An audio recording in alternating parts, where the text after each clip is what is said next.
Welcome to एकलव्यंस। हम कर रहे थे चैप्टर हाइट एंड डिस्टेंस। काफ़ी अच्छे सम्स हम कर चुके हैं। देखते हैं आज कुछ और standard sums. See question number 1। From the top of a hill the angle of depression. Now ये फर्स्ट टाइम हम डिप्रेशन का सम्स कर रहे हैं। डिप्रेशन के बारे में ऑलरेडी हम बात कर चुके हैं इंट्रोडक्शन वाले क्लास में। Of 2 consecutive kilometre stones. इसका मतलब क्या है kilometre stones?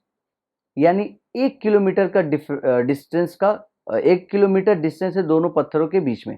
Kilometre stones due east से कोई मतलब नहीं है, वो नॉर्थ और साउथ का कोई मतलब नहीं है यहाँ पे। Found to be 30 degree and 45 degree. Find the height of the hill. Okay, so top of the hill ये ले लेते हैं एक लंबा सा, ये हमारा हिल हो गया। ठीक है, डिप्रेशन चाहिए।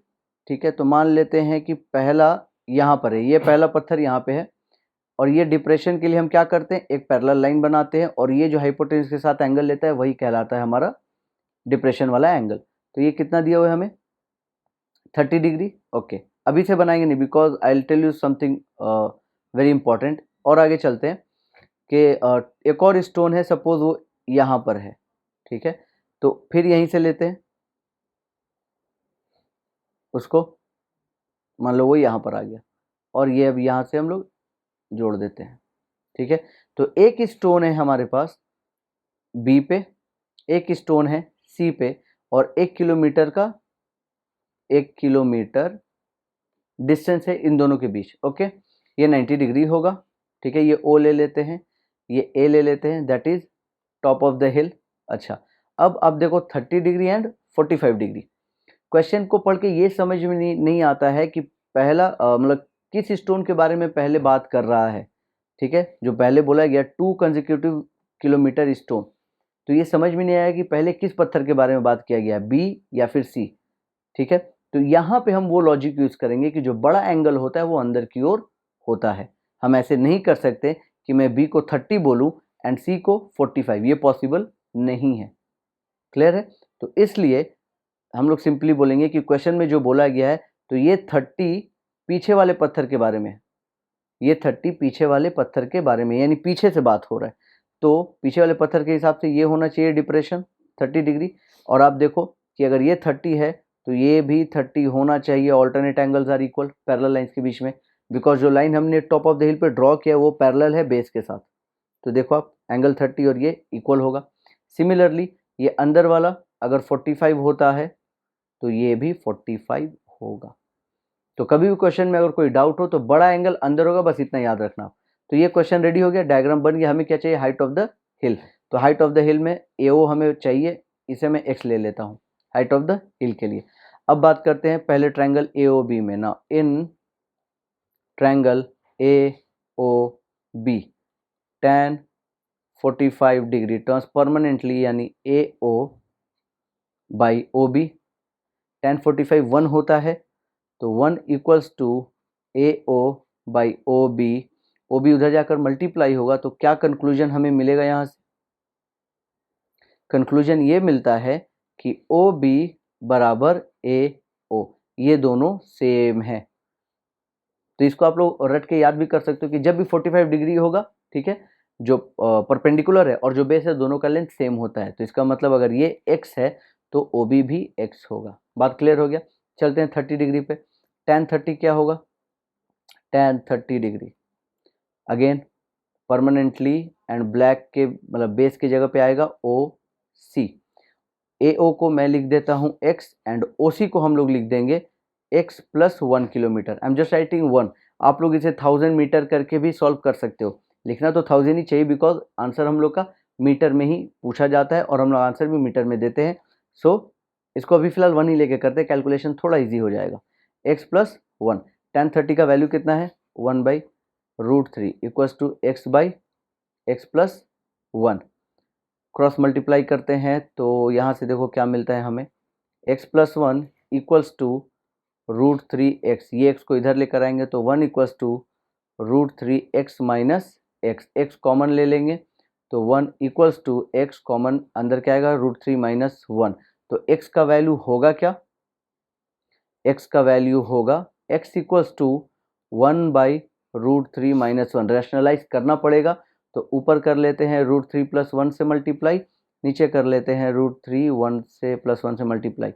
सॉल्व करेंगे तो ऊपर क्या आएगा √3 + 1 और नीचे आएगा a² - b² यानी 3 - 1 दैट इज √3 + 1/2। ओके, √3 + 1/2। अच्छा, ये डिवाइड नहीं हो रहा है, यहाँ पे एक काम कर सकते हैं, √3 को आप ले लो, दैट इज 1.732, 1 ऐड होगा तो वो आएगा क्या 2.732 डिवाइडेड बाई 2। ओके, इसे फिर से सॉल्व करते हैं तो ये आ जाएगा 1.3 ये गया यहाँ पे तो ये हो जाएगा 6, अब फिर से ये 6 और ये आंसर हम देंगे किलोमीटर। अगर पूछता है कि किलोमीटर में नहीं मीटर में चाहिए तो कुछ नहीं, 1366 मीटर, ये हो जाएगा हमारा आंसर। क्लियर है? ओके, चलते हैं क्वेश्चन नंबर 2 पे। डायग्राम, बस डायग्राम पे फोकस करो। सी क्वेश्चन नंबर 2, ये सब बहुत मतलब हाई लेवल सम्स है।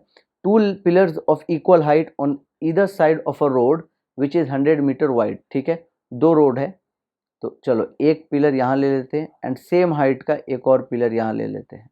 ठीक है, ये अगर ए है, ये अगर बी है तो यू कैन से कि A B is the width of the road, यही रोड का चौड़ाई है।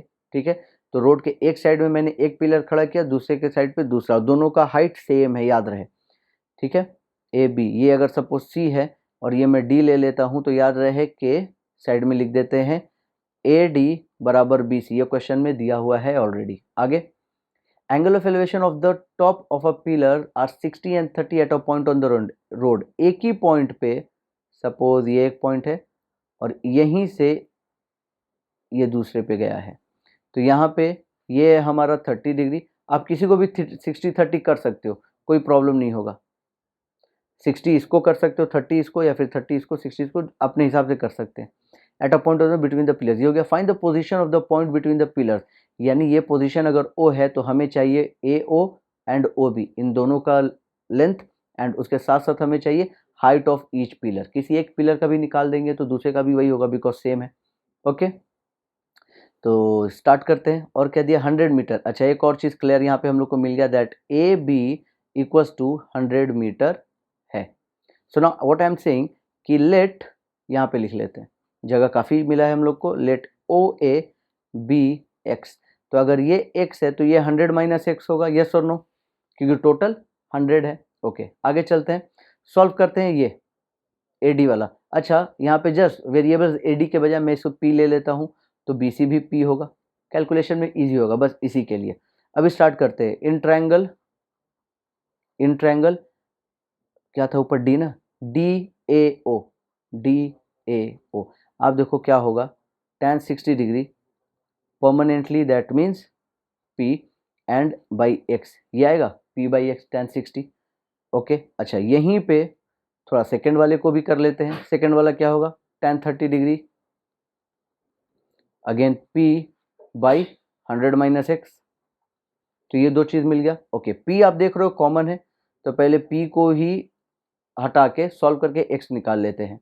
tan 60 का वैल्यू √3 होगा, x यहाँ पर, तो p का वैल्यू है √3x, इसको याद रखेंगे हम लोग सो दैट जैसे ही x का वैल्यू मिले यहाँ पे पुट करेंगे तो p का वैल्यू मिल जाएगा। ओके, यहाँ से p का वैल्यू क्या आएगा, tan 30 होता है 1/√3 और ये होगा 100 - x और ये आएगा हमारा p का वैल्यू यहाँ से। नाउ कंपेयरिंग दीज टू, तो √3x equals to 1/√3 and this is 100 - x। √3 इधर जाकर मल्टीप्लाई होगा, अगर यहाँ देखते हैं तो ये आएगा 3x इक्वल्स टू 100 - x, तो ये होगा 4x इक्वल्स टू 100, यानी x का वैल्यू 25। 4 से डिवाइड करेंगे तो 25, मतलब आप देख लो यहाँ पे हम बना देते हैं, ये 25 होगा तो ऑब्वियसली ये 75 होगा। तो हमको दो वैल्यू मिल गया, AO का वैल्यू मिल गया 25 एंड OB का वैल्यू मिल गया 75 मीटर। ये हुआ पहला आंसर। और दूसरा यहाँ पे देखो जो हमने ये किया, P क्या है √3x, x का वैल्यू 25 है, यानी height of each pillar is 25√3, P equals to 25√3, ये होगा हमारा आंसर। आप चाहो तो इसे सॉल्व कर सकते हो, 25 × 1.732 से इसको आप सॉल्व कर सकते हो। तो मैं इसको यहीं छोड़ देता हूँ, आप लोग मल्टीप्लाई कर लेना, ये इजी है। और वैसे आप आंसर ऐसे भी छोड़ सकते हो अगर क्वेश्चन में नहीं बोला है तो, ये भी सही है, ठीक है। अच्छा नेक्स्ट चलते हैं, क्वेश्चन नंबर 3 देखते हैं। See this is question number 3 for us. क्या है, as observe from the top of a lighthouse 100 metre above sea level, okay, lighthouse, ठीक है।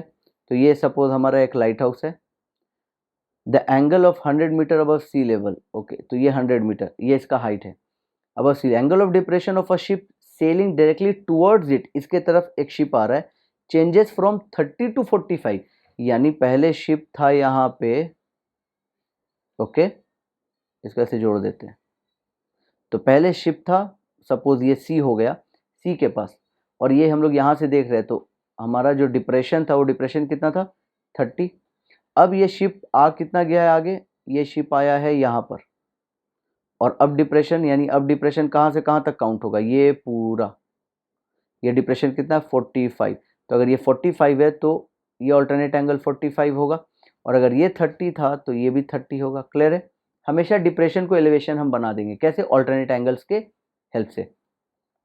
हमें चाहिए क्या, distance travelled by the ship, यानी distance travelled by the ship, इसे मैं बी ले लेता हूँ, इसे ओ, और ये रहा ए, ठीक है। तो हमें चाहिए बीसी, बीसी चाहिए हम लोगों को, क्योंकि शिप पहले सी पे था, ट्रेवल करके बी तक आया है, बीसी चाहिए। बीसी के लिए क्या चाहिए, ओसी और ओबी का वैल्यू मिल जाए तो ठीक है। आप देख रहे हो ये 45 है, तो माइंड में स्ट्राइक कर दिया होगा कि अगर ये 45 है तो पी और बी सेम होता है, परपेंडिकुलर और बेस। करते हैं यहाँ पे, देखो tan 45 डिग्री कौन से ट्रायंगल में, ए ओ बी में, तो यहाँ पे क्या होगा, ए ओ और बेस क्या है, ओ बी, tan 45 1 होता है, ए ओ बाई ओ बी, मतलब O B equals to A ओ का वैल्यू है कितना 100, यानी ओ बी भी हो जाएगा 100, तो ये मिल गया हमें 100 मीटर, इसका काम हो गया। चलते हैं 30 डिग्री पे, इन ट्रायंगल ए ओ सी, नीचे करते हैं थोड़ा इसे, in triangle A O C, tan 30 again permanently, that is A O, and base क्या होगा, ओ सी, ये हो गया tan 30 1/√3, ओ ए है 100, ओ सी को ऐसे ही लिखते हैं, नीचे चलते हैं, तो ये हो जाएगा ओ सी इक्वल्स टू 100 इंटू √3, ओके। यहाँ पे मल्टीप्लाई कर ही लेते हैं, क्या, √3 का क्या होगा 1.732, देखो आप लोग 100 इंटू 1.732, तो क्या मेरा आंसर आएगा 173.2 मीटर। ओसी क्यों निकालें ओसी, बिकॉज मुझे चाहिए था बीसी का वैल्यू, तो बीसी को कैसे निकालेंगे, ओसी माइनस ओ बी, यानी ये बी है, यानी 173.2 से आप 100 को माइनस कर दो, आंसर हमें मिल जाएगा, इसे नीचे करते हैं थोड़ा, so will get the answer 73.2 metre, और ये है हमारा आंसर। क्लियर है, तो आई होप कि ये सब समझ में आया होगा, इजी है, सिर्फ एक चीज़ चाहिए, डायग्राम, ओके। एंड वो करते करते और टफ से टफ डायग्राम आएगा, हम बनाना सीख जाएंगे, ओके। सो बस इस वीडियो में यहीं तक रखते हैं, कुछ और नए सम्स के साथ, will meet again in the next video.